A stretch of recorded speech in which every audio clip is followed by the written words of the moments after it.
phase 2. We're going to go ahead and fire up our CRB or Magic Eraser, whatever you want to call it.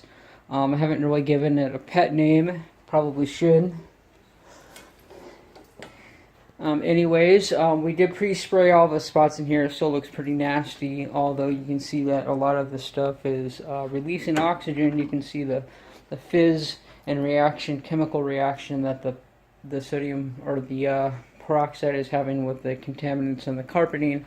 But when we go over with the CRB, it'll literally just scrub them all out and they won't even be noticeable anymore. However, we are still going to go through with a good pre-vacuum, because even though we're scrubbing all the spots and everything out and sticky residue and breaking them apart, that dirt and debris is still in the carpeting.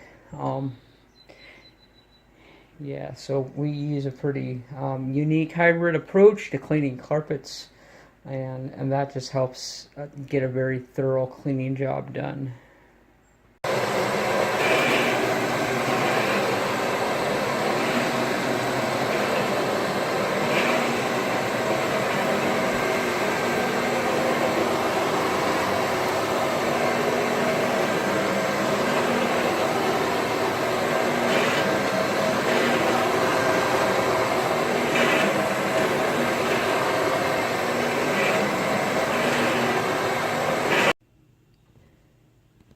This here is the result of good thorough agitation using our CRB machine. As you can see, it really does a good job at, you saw all the spots that were under the desk there, the spills. There's pretty much spills galore, and very well treated now.